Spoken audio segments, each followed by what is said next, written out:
ಸ್ನೇಹಿತರೆ, ಚರಿತ್ರೆ ಮತ್ತೊಂದು ವಿಡಿಯೋಗೆ ನಿಮಗೆಲ್ಲ ಪ್ರೀತಿಯ ಸ್ವಾಗತ. ಯಾವುದಾದರೂ ಒಂದು ಬಲಿಷ್ಠ ಜನಸಮುದಾಯ ನಮ್ಮ ನಡುವೆಯೇ ರಹಸ್ಯವಾಗಿ ಬದುಕಿದ್ದು ಕಳೆದ 2 ಸಹಸ್ರ ವರ್ಷಗಳಿಗೂ ಮೇಲ್ಪಟ್ಟು ಅದು ಇನ್ನೂ ನಿಗೂಢವಾಗಿ ಚಾಲ್ತಿಯಲ್ಲಿರುವ ಬಗ್ಗೆ ಇತಿಹಾಸದುದ್ದಕ್ಕೂ ಚರ್ಚೆಗೊಳಗಾಗಿದ್ದರೆ ಹೇಗಿರುತ್ತದೆ? ನಾವಿಲ್ಲಿ ಸಾಮ್ರಾಟ್ ಅಶೋಕನ 9 ಜನ ನಿಗೂಢ ವ್ಯಕ್ತಿಗಳ ಬಗ್ಗೆ ಮಾತನಾಡ್ತಾ ಇದ್ದೀವಿ. ಮೌರ್ಯರ ಪ್ರಮುಖ ದೊರೆ ಎಂದೇ ಹೆಸರಾದ ಅಶೋಕ ಮರೆಯಾಗಿ ಇಂದಿಗೆ 2,500 ವರ್ಷಗಳಿಗೂ ಮೇಲಾಗಿದೆ.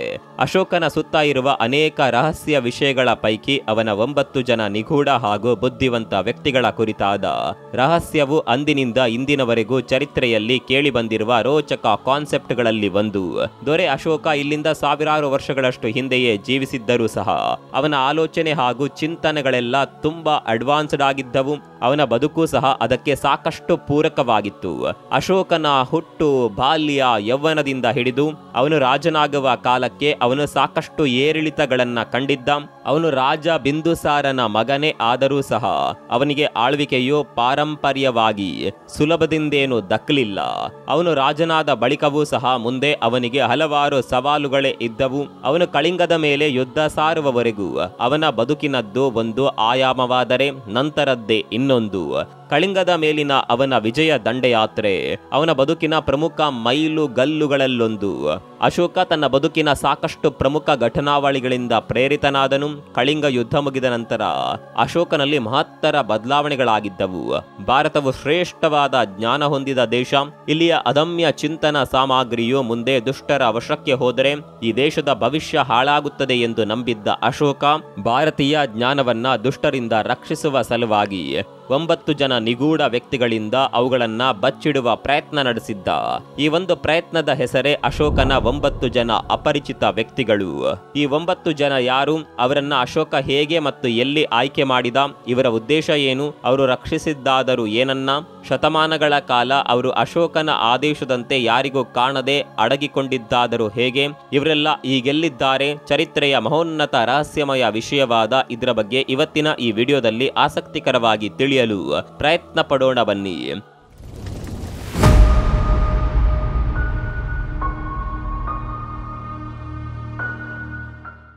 ಅಶೋಕನು ಮೌರ್ಯ ಸಾಮ್ರಾಜ್ಯದ 3ನೇ ಅರಸ. ಇದರ ಮೊದಲ ರಾಜನಾಗಿದ್ದ ಚಂದ್ರಗುಪ್ತ ಮೌರ್ಯನ ಮೊಮ್ಮಗ. ಈ ವಂಶದ ಅರಸರಲ್ಲೇ ಭಯಂಕರವಾದ ಸಾಹಸಮಯ ದಂಡಯಾತ್ರೆಗಳಿಗೆ ಹೆಸರಾಗಿದ್ದ ಅಶೋಕನ ಜೀವನದ ಪ್ರಮುಖ ಯುದ್ಧಗಳಲ್ಲಿ ಕಳಿಂಗದ ಮೇಲೆ ಅವನು ಕೈಗೊಂಡ ದಂಡಯಾತ್ರೆ ಅತ್ಯಂತ ಗಂಭೀರವಾದದ್ದು. ಇದು ಅವನ ಬದುಕಿನ ಗತಿಯನ್ನೇ ಬದಲಿಸಿದಂತಹ ಯುದ್ಧ. ಈ ಒಂದು ಯುದ್ಧವು ಆ ಕಾಲಕ್ಕೆ ಸುಮಾರು 1 ಲಕ್ಷ ಜನರನ್ನ ಬಲಿ ಕೊಟ್ಟಿತ್ತು. ಯುದ್ಧ ಮುಗಿದ ನಂತರ ಅದರ ಅವಶೇಷಗಳ ಮೇಲೆ ನಡೆದು ಹೋದ ಅಶೋಕನು ಯುದ್ಧದ ಆ ದಾರುಣ ಪರಿಣಾಮವನ್ನ ಕಣ್ಣಾರೆ ನೋಡಿ ತೀವ್ರ ಪ್ರಭಾವಕ್ಕೊಳಗಾಗಿದ್ದ. ಯುದ್ಧದ ಆ ಭೀಕರತೆ ಅವನೊಳಗೆ ಏನೋ ಮಾತ್ತರವಾದ ಬದಲಾವಣೆಗೆ ನಾಂದಿ ಹಾಡಲು ಮುಂದಾಗಿತ್ತು. ಯುದ್ಧ ಪ್ರಿಯನಾದ ಅಶೋಕನು ಈ ಯುದ್ಧ ಘೋರ ಸ್ವರೂಪ ಗಮನಿಸಿ ಮುಂದೆ ಯಾವುದೇ ಯುದ್ಧ ಮಾಡಲ್ಲ ಅಂತ ಅಲ್ಲಿಯೇ ಶಪಥ ಮಾಡಿ ಶಾಂತಿಯ ಹಾದಿ ತುಳಿದ ಎಂದು ನಾವೆಲ್ಲ ಇತಿಹಾಸದಲ್ಲಿ ಕೇಳಿದ್ದೇವೆ. ಯುದ್ಧದ ಹೊರತಾಗಿ ಧರ್ಮದ ಕಡೆ ಹೆಚ್ಚಾಗಿ ಮುಖ ಮಾಡುವಂತೆ ಈ ಯುದ್ಧ ಅವನನ್ನ ಪ್ರಚೋದಿಸಿತ್ತು. ಯುದ್ಧದ ನಂತರ ಶಾಂತಿ, ಧರ್ಮಗಳ ಪಾಲನೆಗೆ ನಿಂತ ಅವನಲ್ಲಿ ಸಾಕಷ್ಟು ಬದಲಾವಣೆಯುಂಟಾಗಿತ್ತು.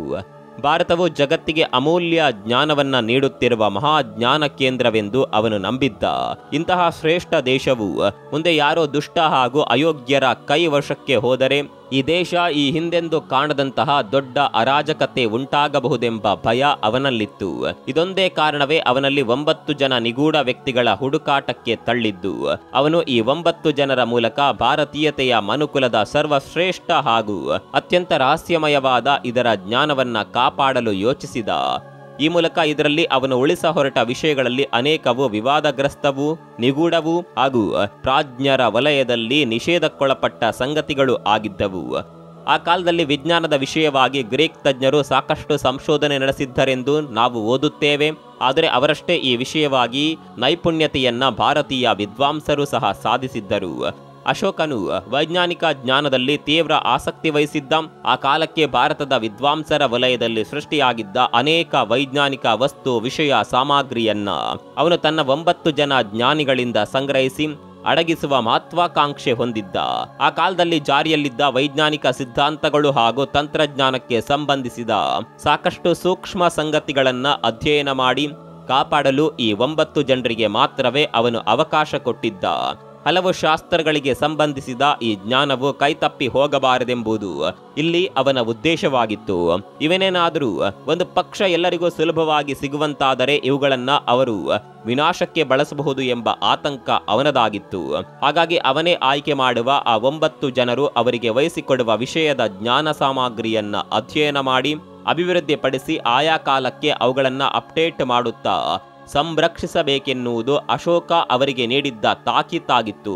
ಮುಂದೆ ಅಶೋಕ ಇರಲಿ ಇಲ್ಲದಿರಲಿ, ಮೌರ್ಯ ಸಾಮ್ರಾಜ್ಯ ಇರಲಿ ಇಲ್ಲದಿರಲಿ, ಕಾಲ ಯಾವುದೇ ಇರಲಿ, ಹೇಗೆ ಇರಲಿ, ಈ 9 ಜನರಿಂದ ಸಂರಕ್ಷಿಸಲ್ಪಟ್ಟ ಈ ಮಹೋನ್ನತ ಜ್ಞಾನವು ಸೋರಿ ಹೋಗದೆ ಕಾಲಾನುಕ್ರಮದಲ್ಲಿ ತಿದ್ದುಪಡಿಯಾಗುತ್ತಾ ಈ 9 ಜನರ ಮುಂದಿನ ಸಂತತಿಯಿಂದ ಸದಾಕಾಲ ಸುರಕ್ಷಿತವಾಗಿ ಸಂರಕ್ಷಿಸಲ್ಪಟ್ಟುಕೊಂಡೇ ಮುಂದುವರಿಯಬೇಕು ಅನ್ನೋದು ಅವನ ನಿಯಮವಾಗಿತ್ತು. ಹಾಗಾದರೆ ಅಶೋಕನು ಈ 9 ಜನಕ್ಕೆ ವಹಿಸಿದ ಆ ಜ್ಞಾನ ಸಾಮಗ್ರಿಗಳಾದರೂ ಏನು ಅನ್ನೋದನ್ನ ಒಂದೊಂದಾಗಿಯೇ ಈ ಮುಂದಿನಂತೆ ತಿಳಿಯುತ್ತಾ ಹೋಗೋಣ. ಮೊದಲನೆಯದ್ದು ಅಂಗರಚನಾ ಶಾಸ್ತ್ರ ಅಥವಾ ಫಿಸಿಯಾಲಜಿ. ಆ ಕಾಲಕ್ಕೆ ಮರಣೋತ್ತರ ಪರೀಕ್ಷೆ ಹಾಗೂ ಸರ್ಜರಿಯ ಚಿಕಿತ್ಸೆಯ ವಿಧಾನಗಳು ಸಹ ಚಾಲ್ತಿಯಲ್ಲಿದ್ದವು. ಈ ವಿಷಯದಲ್ಲಿ ಸ್ಪರ್ಶದಿಂದಲೇ ವ್ಯಕ್ತಿಯನ್ನ ಕೊಲ್ಲುವ ರಹಸ್ಯ ಕಲೆಯ ಜ್ಞಾನದ ಬಗ್ಗೆ ಸಾಕಷ್ಟು ಮಾಹಿತಿ ಸಂಗ್ರಹಿಸಲಾಗಿತ್ತು. ದೇಹದ ಯಾವ ಸೂಕ್ಷ್ಮ ನರಗಳನ್ನ ಯಾವ ರೀತಿ ಮುಟ್ಟಿದ್ರೆ ವ್ಯಕ್ತಿಯು ಕ್ಷಣಾರ್ಧದಲ್ಲೇ ಅಸುನೀಗೋದರ ಬಗ್ಗೆ ಪ್ರಾಚೀನ ಭಾರತೀಯರೇ ಮೊದಲು ವೈಜ್ಞಾನಿಕವಾಗಿ ಸಂಶೋಧಿಸಿದ್ದು. ಈ ಮಹೋನ್ನತ ರಹಸ್ಯವು ದೇಶದಿಂದಾಚೆ ಹೋಗಬಾರದೆಂದು ಅಶೋಕ ಇದರ ಸಂರಕ್ಷಣೆಯ ಬಾಧ್ಯತೆ ವಹಿಸಿದ್ದ. ಆದರೆ ಮುಂದೆ ಹೇಗೋ ಈ ಮರ್ಮ ಕಲೆಯ ರಹಸ್ಯವು ಕೈಸೋರಿ ಜೂಡೋ ಮೊದಲಾದ ಮಾರ್ಷಲ್ ಕಲೆಗಳಿಗೆ ದಾರಿ ಮಾಡಿಕೊಟ್ಟಿತು ಎಂಬ ವದಂತಿ ಇದೆ. ಎರಡನೆಯದ್ದು ಕಾಸ್ಮಿಕ್ ಸಂವಹನ ಅಥವಾ ಕಾಸ್ಮಿಕ್ ಕಮ್ಯುನಿಕೇಶನ್ ಬಗ್ಗೆ. ಇಲ್ಲಿ ಸಂವಹನ ಎಂದರೆ ಸಾಮಾನ್ಯ ಭಾಷಾ ಸಂವಾದದ ಬಗ್ಗೆ ಅಲ್ಲ. ಅಶೋಕನಿಗೆ ಆ ಕಾಲಕ್ಕೆ ಎಕ್ಸ್ಟ್ರಾ ಟೆರೆಸ್ಟ್ರಿಯಲ್ ಜೀವಿ ಹಾಗೂ ಅನ್ಯಗ್ರಹದ ಜೀವಜಾಲದ ಬಗ್ಗೆ ಸುಳಿವು ಸಿಕ್ಕಿತ್ತು. ಭೂಮಿ ಆಚೆಗೂ ಅಥವಾ ಸೌರಮಂಡಲದಾಚೆಗೂ ಇರಬಹುದಾದ ನಿಗೂಢ ಜೀವಜಾಲವನ್ನ ಇಲ್ಲಿಂದಲೇ ಹೇಗೆ ಸಂಪರ್ಕಿಸಬೇಕೆಂಬ ಬಗ್ಗೆ ಅವನು ಆರಿಸಿದ್ದ 9 ಜನ ನಿಗೂಢ ವಿದ್ವಾಂಸರಲ್ಲಿ ಅದಮ್ಯವಾದ ಜ್ಞಾನವಿತ್ತು. ಇದನ್ನ ಬಳಸಿ ಅವರು ಅನ್ಯಗ್ರಹದ ಜೊತೆ ಸದಸ ಸಂಪರ್ಕದಲ್ಲಿರಲಿ ಹಾಗೂ ವಿಶೇಷ ಜ್ಞಾನವನ್ನ ಯಾರಿಗೂ ಗೊತ್ತಾಗದಂತೆ ಕಾಪಾಡಲಿ ಎಂಬುದು ಅವನ ಆಜ್ಞೆಯಾಗಿತ್ತು.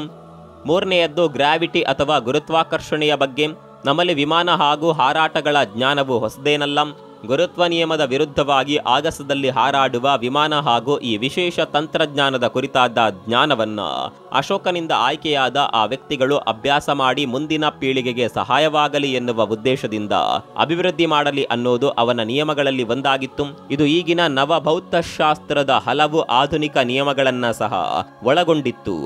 ನಾಲ್ಕನೆಯದು ಮೈಕ್ರೋಬಯಾಲಜಿ. ಸೂಕ್ಷ್ಮ ಜೀವಶಾಸ್ತ್ರದಲ್ಲಿ ಕೆಲ ಗಂಭೀರ ಕಾಯಿಲೆಗಳಿಗೆ ಕಾರಣವಾಗುವ ಸೂಕ್ಷ್ಮಾಣುಗಳು ಹಾಗೂ ಅವುಗಳಿಗೆ ಬೇಕಾದ ವ್ಯಾಕ್ಸಿನ್ ಬಗ್ಗೆ ಇದರಲ್ಲಿ ಬರೆಯಲಾಗಿತ್ತು. ಅಶೋಕನಿಂದ ಆಯ್ಕೆಯಾದ ವಿದ್ವಾಂಸರಿಂದ ರಚನೆಯಾದ ಈ ಕೃತಿಯಲ್ಲಿ ಕಾಲರ ರೋಗದ ಲಸಿಕೆಯ ಬಗ್ಗೆ ಕೆಲವು ಮಾಹಿತಿ ಇದ್ದವು. ಐದನೆಯದ್ದು ಮನಃಶಾಸ್ತ್ರ. ಇದರಲ್ಲಿ ಹಿಪ್ನೋಟಿಸಂ ವಶೀಕರಣದ ಕುರಿತಾಗಿ ಸಾಕಷ್ಟು ರಹಸ್ಯಗಳಿದ್ದವು. ಒಬ್ಬರ ಮನಸ್ಸನ್ನ ಅವರಿಗೆ ಗೊತ್ತಿಲ್ಲದ ಹಾಗೆ ವಶಕ್ಕೆ ತೆಗೆದುಕೊಂಡು ಅವರನ್ನ ಯಾವ ರೀತಿ ತಮ್ಮ ನಿಯಂತ್ರಣಕ್ಕೆ ತೆಗೆದುಕೊಳ್ಳಬಹುದು ಅನ್ನುವ ಬಗ್ಗೆ ಇದರಲ್ಲಿ ಬರೆಯಲಾಗಿತ್ತು. ಆರನೆಯದ್ದು ಕಾಸ್ಮೋಲಜಿ. ಸಮಸ್ತ ಬ್ರಹ್ಮಾಂಡದ ಅಮೂಲಾಗ್ರ ಅಧ್ಯಯನವೇ ಇದರಲ್ಲಿತ್ತು. ಏಳನೆಯದ್ದು ಲೋಹಶಾಸ್ತ್ರ. ಭೂಮಿಯ ಪದರಗಳಲ್ಲಿ ಸಿಗುವ ಎಲ್ಲಾ ತರಹದ ಸಾಮಾನ್ಯ ಹಾಗೂ ಅಪರೂಪದ ಲೋಹಗಳ ಅಧ್ಯಯನ ಹಾಗೂ ಅವುಗಳನ್ನ ಯಾವ ರೀತಿ ತಾಂತ್ರಿಕ ಸಾಧನಗಳನ್ನಾಗಿ ರಚಿಸಿ ಬಳಸಬಹುದಿತ್ತೆಂಬ ಒಟ್ಟಾರೆ ವಿಷಯ ಮಾಹಿತಿಯೆಲ್ಲ ಇದರಲ್ಲಿತ್ತು. ಇದರಲ್ಲಿ ಲೆಡ್ ಎಂಬ ಲೋಹವನ್ನ ಹೇಗೆ ಚಿನ್ನವಾಗಿ ಮಾರ್ಪಡಿಸಬಹುದೆಂಬ ಬಗ್ಗೆಯೂ ಮಾಹಿತಿ ಇತ್ತು ಎನ್ನಲಾಗುತ್ತೆ. ಎಂಟನೆಯದ್ದು ಬೆಳಕಿನ ಅಧ್ಯಯನ. ಬೆಳಕು ಒಂದು ಪವರ್ಫುಲ್ ಶಕ್ತಿಯ ಮೂಲ. ಇದನ್ನ ಹೇಗೆ ನ್ಯೂಕ್ಲಿಯರ್ ಸಾಧನವಾಗಿ ಬಳಕೆ ಮಾಡಬಹುದೆಂದು ಇದರಲ್ಲಿ ಹೇಳಲಾಗಿತ್ತು. ಬೆಳಕಿನ ವೇಗವನ್ನ ಸ್ಟಡಿ ಮಾಡಿ ಅದರ ಮೂಲಕ ಗ್ರಹ ತಾರೆಗಳ ಅಂತರ ಹಾಗೂ ಗಾತ್ರವನ್ನ ಹೇಗೆ ಲೆಕ್ಕ ಹಾಕಬಹುದೆಂಬ ಕರಾರುವಾಕ್ ಅಂಶಗಳು ಇದರಲ್ಲಿದ್ದವು. ಒಂಬತ್ತನೇ ಹಾಗೂ ಕೊನೆಯ ವಿಷಯ ಸಮಾಜಶಾಸ್ತ್ರ. ಮನುಕುಲದ ಒಳಿತಿಗೆ ಹಾಗೂ ಅದರ ಕಲ್ಯಾಣಕ್ಕಾಗಿ ಯಾವ ರೀತಿ ಸಮಾಜವನ್ನ ರೂಪಿಸಬೇಕು ಹಾಗೂ ಸಮಾಜವನ್ನೇ ಬಳಸಿ ಸಮಾಜವನ್ನ ಹೇಗೆ ಸುಧಾರಿಸಬೇಕೆಂಬ ಸಮಗ್ರ ವಿಷಯ ಇದರಲ್ಲಿತ್ತು. ಇಲ್ಲಿ ಅಶೋಕ ಇದಿಷ್ಟು ವಿಷಯಗಳ ಅಭಿವೃದ್ಧಿಗಾಗಿ ಅವುಗಳಿಗೆ ಸೂಕ್ತವಾದ ವಿದ್ವಾಂಸರನ್ನ ಪಂಡಿತರನ್ನ ಹೇಗೆ ಯಾವ ವಿಧಾನ ಬಳಸಿ ಸೆಲೆಕ್ಟ್ ಮಾಡಿದ ಎಂಬ ಬಗ್ಗೆ ತಜ್ಞರಲ್ಲಿ ಗೊಂದಲವಿದೆ. ಅವನು ಇದಕ್ಕಾಗಿ ಇಡೀ ದೇಶವನ್ನೇ ಪರ್ಯಟನೆ ಮಾಡಿ ತನಗೆ ಬೇಕಾದವರನ್ನ ವಿವಿಧ ಸ್ಪರ್ಧಾವಳಿ ಹಾಗೂ ಪ್ರಶ್ನಾವಳಿ ನಡೆಸಿಯೇ ಅತ್ಯಂತ ಶಿಸ್ತುಬದ್ಧವಾದ ಕ್ರಮದಲ್ಲಿ ಆರಿಸಿದ ಎಂದು ಹೇಳ್ತಾರೆ. ಈ ರೀತಿ ಅವನಿಂದ ಆಯ್ಕೆಯಾದ ಅವರು ಸಮಾಜದಿಂದ ಸದಾ ದೂರವಿರಬೇಕು. ತಮ್ಮ ನಿಜವಾದ ಐಡೆಂಟಿಟಿಯನ್ನ ಅವರು ಯಾರ ಹತ್ತಿರವೂ ಶೇರ್ ಮಾಡುವ ಹಾಗಿರಲಿಲ್ಲ. ಈ ಒಂದು ಜವಾಬ್ದಾರಿಯುತ ಕೆಲಸಕ್ಕೆ ಆಯ್ಕೆಯಾಗುವವರು ತಮ್ಮ ಕುಟುಂಬ ಹಾಗೂ ಸ್ನೇಹಿತರೆಲ್ಲರನ್ನ ಬಿಟ್ಟು ಬರಬೇಕು. ಇದರಲ್ಲಿ ಅವರೇನಾದರೂ ಸೋತರೆ ಅವರಿಗೆ ಮರಣದಂಡನೆಯಂತಹ ಕಠಿಣ ಶಿಕ್ಷೆಯನ್ನ ಸಹ ಅವನು ವಿಧಿಸಿದ್ದನೆಂದು ಹೇಳಲಾಗಿದೆ. ಈ ರೀತಿ ಸಾಕಷ್ಟು ರೂಲ್ಸ್ ಅವರ ಮೇಲೆ ಹೇರಲಾಗಿತ್ತು. ಅವನಿಂದ ಆಯ್ಕೆಯಾದವರು ಅವನು ಕಾಲವಾದ ನಂತರವೂ ಸಹ ತಮ್ಮ ಕೆಲಸ ಮುಂದುವರಿಸಿಕೊಂಡು ಹೋದ್ರು. ಇವತ್ತಿಗೂ ಸಹ ಈ 9 ಜನರ ಸಂತತಿ ಅಜ್ಞಾತ ಬದುಕು ಸಾಗಿಸುತ್ತಿದ್ದಾರೆಂಬ ಹೇಳಿಕೆಗಳಿವೆ. ಅನೇಕ ಜನ ಸಂಶೋಧಕರು ಈ ಕಾನ್ಸೆಪ್ಟ್ ಅನ್ನ ಒಪ್ಪೋದೇ ಇಲ್ಲ. ಅವರ ಪ್ರಕಾರ ಇದು ಕೇವಲ ಒಂದು ವದಂತಿ ಮಾತ್ರ. ಈ ರೀತಿಯ ಯಾವುದೇ ಕಾನ್ಸೆಪ್ಟ್ ಅಸಲಿಗೆ ಜಾರಿಯಲ್ಲೇ ಇರಲಿಲ್ಲ. ಇದು ಇತಿಹಾಸಕಾರರ ಸೃಷ್ಟಿ ಎಂದು ಅವರ ವಾದ ವಿವಾದ ವದಂತಿಗಳೇನೇ ಇದ್ದರೂ ಅಶೋಕನ ನಿಗೂಢ 9 ಜನರ ವಿಷಯದ ಚರ್ಚೆ ಬಹಳ ಕಾಲದಿಂದಲೂ ಇದೆ ಹಾಗೂ ಇದು ಕೇವಲ ಕಲ್ಪನೆ ಎನ್ನಲಾಗದಷ್ಟು ನೈಜವಾಗಿಯೂ ಪರಿಣಮಿಸುತ್ತದೆ. ಇದಿಷ್ಟು ಈ ವಿಡಿಯೋದಲ್ಲಿನ ನಾವು ಹೇಳಬಹುದಾದ ಒಂದಷ್ಟು ಮಾಹಿತಿ. ಈ ವಿಡಿಯೋದ ಬಗ್ಗೆ ನಿಮ್ಮ ಅಭಿಪ್ರಾಯವನ್ನು ಕಾಮೆಂಟ್ ಮಾಡಿ. ಮತ್ತೊಂದು ವಿಡಿಯೋ ಸಿಗೋಣ. ಅಲ್ಲಿವರೆಗೂ ನಮಸ್ಕಾರ.